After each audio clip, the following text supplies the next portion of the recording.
Now we turn to Pakistan, where a church bombing last week took the lives of nearly 80 people. As special correspondent friend to Sam Lazaro reports, many in the country's Christian community are living in fear.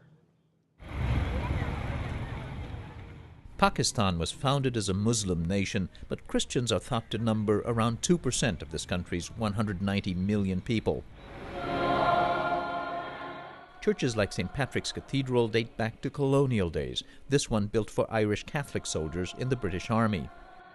Today's Christians are mostly descendants of converts from Hinduism or Islam long before Pakistan became a country. They consider themselves fully Pakistani, but often Catholic Archbishop Joseph Coote says that's not how they're perceived. Because of our colonial past, Christianity is being identified with colonialism. With the West. With the West in general. We are sort of linked with being products of the West. It's made Christians in Pakistan targets for all kinds of grievances against the West, whether a drone strike close to home or an anti-Islamic pronouncement in Florida. I can give you a very dramatic example. We had, I think, about 2 years back, a pastor, or he claimed to be a pastor, whether he was, I don't know, Terry Jones, an American pastor, who wanted to burn the Holy Quran. And of course, there was the sort of a backlash on the Christians. And we had to make it very clear that we are not to be identified with this Reverend Terry Jones. Last week's suicide bombing that killed at least 78 people in a Peshawar church compound was the worst ever, but not the first against Christians this year. In March, 2 churches and 100 Christian homes were attacked in the eastern city of Lahore. We see an increasing form of Islam which is much more militant, which is much narrower, and even quite extremist. Even Islamic sects that are not considered orthodox are also being targeted, which is not the Islam of the majority, which is a very moderate, open-minded Islam. He says a moderate Islam shaped early Pakistan, created in 1947 by the departing British to be a home for Muslims. But that moderation began to erode with growing fundamentalism. Christians, long subject to social and economic discrimination, became constitutionally second class. Non-Muslims are ineligible to be president or prime minister, for example.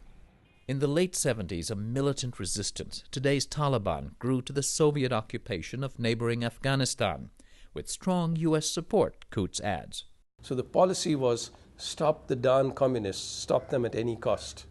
And that's the time this brand of Islam was the madrasa, which is a centuries-old institution in Islam to teach the Quran. Many madrasas became sort of centers for a religious kind of brainwashing, for jihad, and with American blessing and support and training and money. Our economy became strong. The worst military dictator we had, Zia-ul-Haq, was kept in power. Zia-ul-Haq supported the jihadists and also imposed a conservative interpretation of Muslim Sharia law. Most frightening for many, even today, is a blasphemy law. Anyone accused is subject to imprisonment without bail and, at least on paper, faces a death sentence. This law is commonly used to settle personal grudges or business disputes and often used against non-Muslims, says Roland D'Souza, partner in a Karachi engineering firm. Somebody comes and accuses someone of either burning a page of the Quran or having said something against the Prophet of Islam. And before anybody can actually be arrested under the law, vigilante justice takes over. The news is spread in the neighborhood, and most of these neighborhoods are either slums or rural areas, and people come out wanting to lynch the accused. By one report, since the late 80s, some 250 blasphemy cases have been brought, and an estimated 52 people lynched or killed after being accused of blasphemy. Why would somebody believe me if I ran out in the street and said, you were burning pages of the Quran or doing something else that was insulting? of your religion. I can see you come from America. Just down the road here, somebody stood in the middle and said, a mosque has been burnt in some place, let us say Jordan or in Saudi Arabia. Let's go and burn St. Patrick's Cathedral.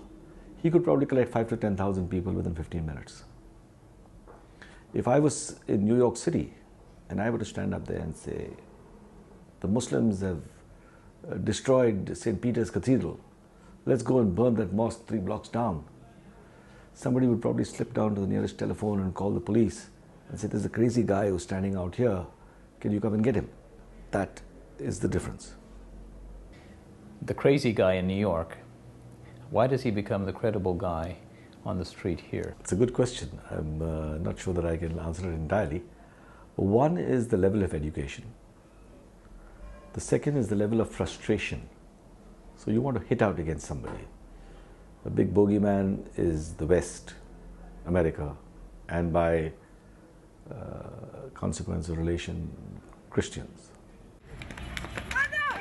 Despite the relatively small number of Christians, several Christian institutions, especially schools, remain strong and open to all.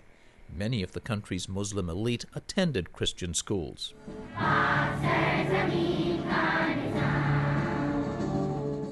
Principal Irene Pearl says Trinity Methodist Girls' School is committed to admitting children from poor families, many from the Christian minority. But most of all, dear God, let us be good human beings. But there's no hint of Christ in the morning prayer.